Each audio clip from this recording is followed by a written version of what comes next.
What's up, people of the Sainthood? It's Randy Barenfine here. I know it's been a while since I put out a video, but I just wanted to wish you all a happy Easter, which is still okay to do because Easter in the church's calendar is not just a single day, but rather is an entire season. And it's, of course, the season that we celebrate the legendary morning that Jesus of Nazareth emerged from his empty tomb after rising from the dead. This is the foundational event of the Christian religion. It is not something we see as this sort of like nice idea or metaphorical story that's supposed to represent some deeper symbolic truth. No, this is a real event that happened in history. And if Jesus did not rise from the dead, then Christians are horribly delusional people, some of whom worship bread. St. Paul even goes as far as to say, "For if the dead are not raised, then Christ has not been raised either.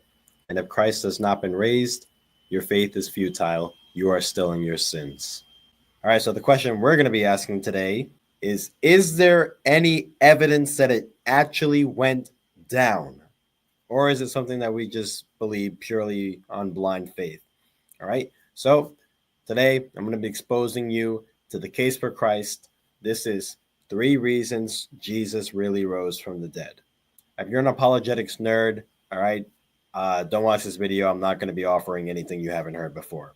But if you enjoy this kind of stuff, then hit that subscribe button and check out my other socials as well. And with that said, let's get into the video. All right, so we're going to get right to it. All right, so the first reason is the resurrection best explains all the evidence. All right, so a common method of investigating historical claims is called inference to the best explanation. It's also known as abductive reasoning, where what we do is we look at a set of facts or a bunch of pieces of evidence, and we come up with a hypothesis that best explains that evidence. Now, when it comes to Jesus's death and the circumstances surrounding it, what's the evidence that we need to explain? All right, so there are 3 facts that New Testament scholars will generally agree are historical, right? The first is that in the first century, there was a Jewish guy named Jesus walking around Galilee and Judea, sort of preaching this message. He eventually made some enemies, and he was eventually handed over to the Romans and crucified by them, and they killed him. He did not survive. 2 is that several days later, his tomb was found empty.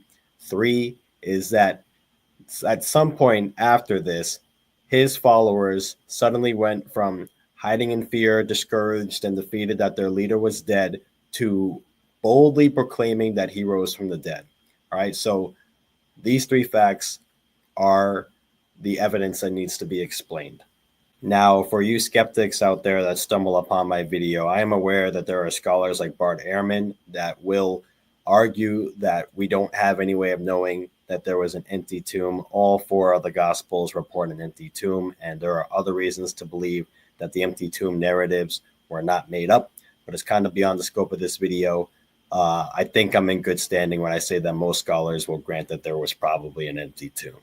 Now, when you offer the resurrection as an explanation for the facts, what you find is that everything fits quite well. Jesus' death, obviously an essential part of the puzzle. If you're going to say he rose from the dead, that obviously requires the fact that he died. Empty tomb, not a mystery. It's kind of exactly what we would expect if he rose from the dead. Likewise, the resurrection perfectly explains why we have all these individuals and groups of people claiming that he rose from the dead. It's because they really saw him alive after he was crucified. The resurrection explains everything seamlessly. The second reason that supports the resurrection's truth is the absolute parade of failed alternative theories that seek to explain the facts naturally.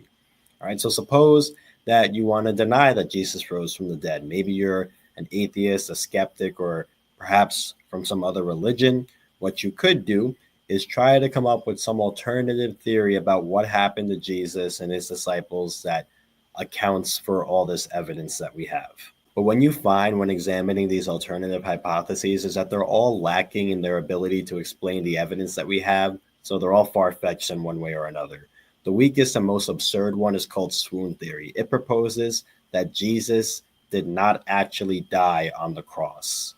Defenders of swoon theory will say that Jesus was in critical condition after his crucifixion, but he did indeed survive. and then later reappeared to disciples and other people, which made them think that he had risen from the dead. There are many reasons for why this is an incredibly lame theory. First off, the suffering inflicted upon Jesus' body, as it's described in the gospel, would have been enough to exhaust the healing factor of Wolverine.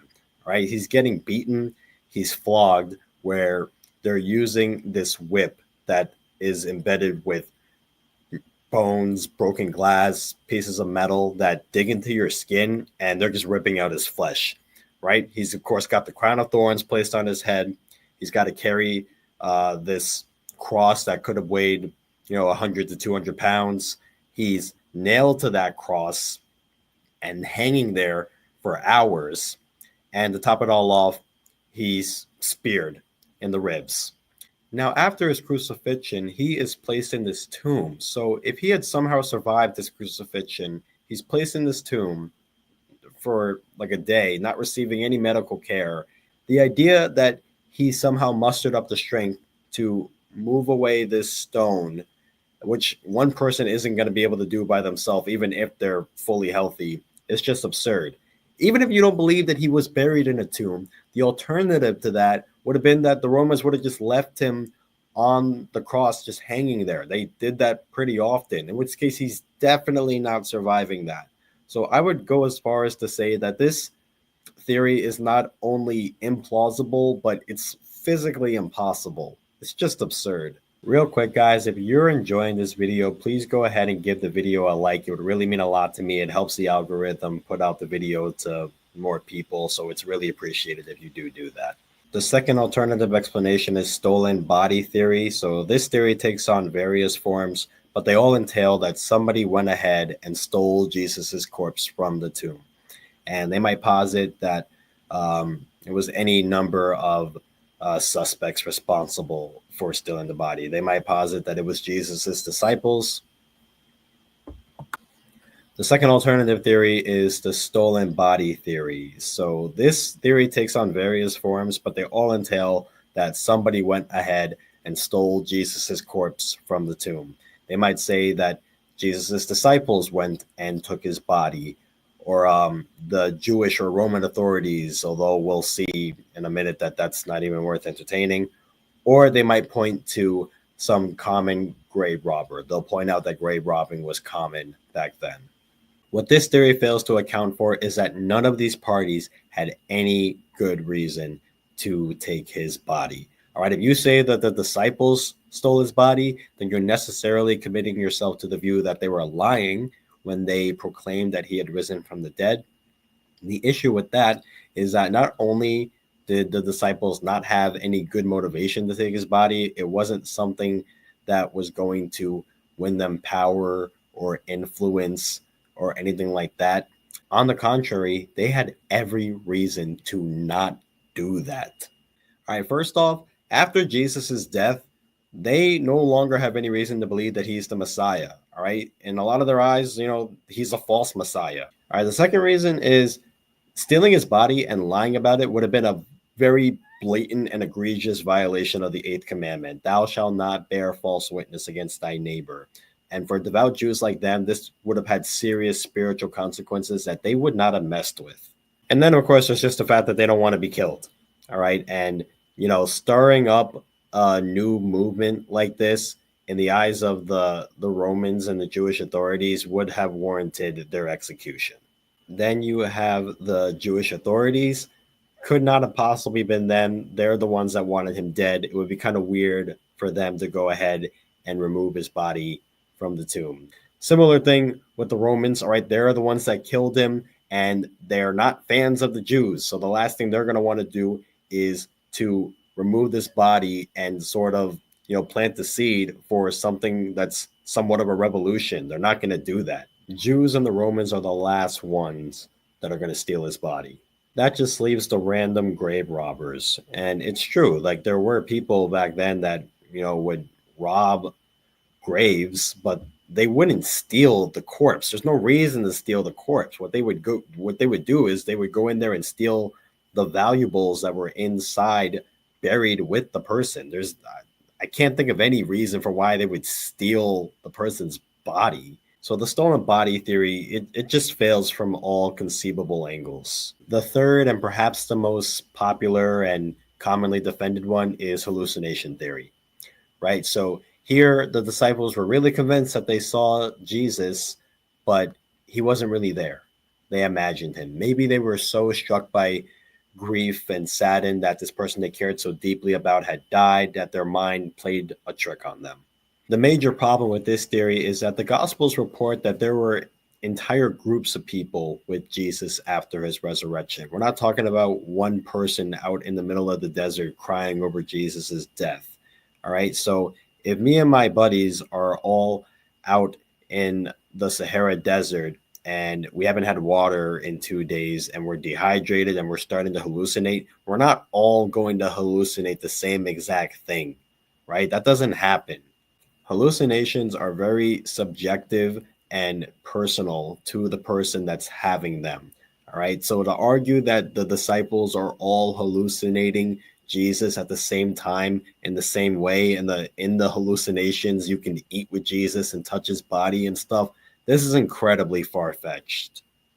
Then, of course, the biggest problem with this theory is that it completely fails to account for the empty tomb, right? So Jesus' disciples are hallucinating that he's risen from the dead, and the Jews and the Romans, they want to squash that as soon as possible. The easiest thing for them to do would have been to take his corpse out of the tomb and parade it around the city, raise it up in front of everybody, and be like, nope, see, he's dead right here. So go on back about your day, right? But they didn't do that because they couldn't do that because the tomb was empty. Matthew's gospel literally describes in chapter 28 how the Jews were panicking, trying to figure out how they would explain the missing body. Right here, we see that they're trying to convince these Roman guards to just kind of make up this story about how the disciples came and stole the body. Now, don't get it twisted. Simply listing failed alternative hypotheses doesn't in and of itself strengthen the case for the resurrection. But I think when we take into consideration the fact that not only do these theories fail to explain the evidence, but just the fact that these three theories are the best that people can even really come up with to challenge the resurrection's explanatory power does add weight to the case for the resurrection. Because think about it, this is an alleged event that people have been trying to disprove for 2,000 years. And after all that time, the strongest alternatives offered by skeptics to account for the evidence fail miserably. So much so that if you go on YouTube and watch debates between Christians and atheists and skeptics, what you find is that the skeptic rarely ever defends some alternative theory to the resurrection because it's just so hard to do, which I think speaks volumes. The third reason is the willingness of Jesus' disciples to be martyred. When someone is willing to die for their belief, it is a testament to how sincere they are in their belief.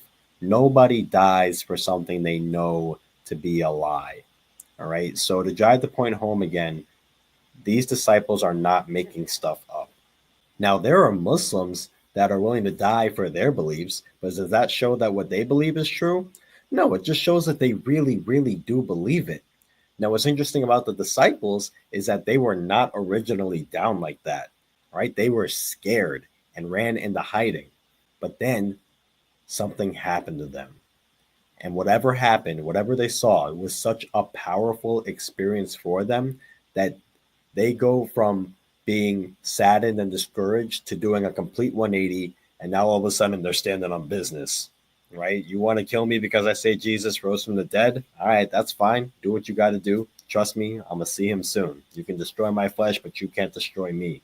So the disciples are unique in that their willingness to die is not based purely on something that they just believe, but it's also based on something they saw, something they experienced, right? And it's well attested that Peter and Paul were martyred for preaching that Jesus rose from the dead. And church tradition holds with less historical certainty that the other apostles were martyred as well, with the exception of John. Nonetheless, what remains undisputable is the transformation of the disciples from cowering in fear of persecution to boldly proclaiming the resurrection. Hey guys, I hope you really enjoyed this video. Thank you so much for watching. I hope it's clear to you now that Christians don't believe in the resurrection purely based on blind faith, and that there are a lot of really good historical reasons to believe that Christ really did conquer death. And that's good news, all right? The resurrection, it's not myth or legend. It's the foundation of our faith, and it means new hope and new life. And I hope that knowing this historical case can make you feel more conviction and confidence in knowing that it's true. All right. And I hope that brings you a deeper sense of purpose and meaning as you walk with Christ. Even if you're unconvinced or skeptical, I hope this gives you something to think about. Thanks so much, guys. Take care, and I'll see you on the next video.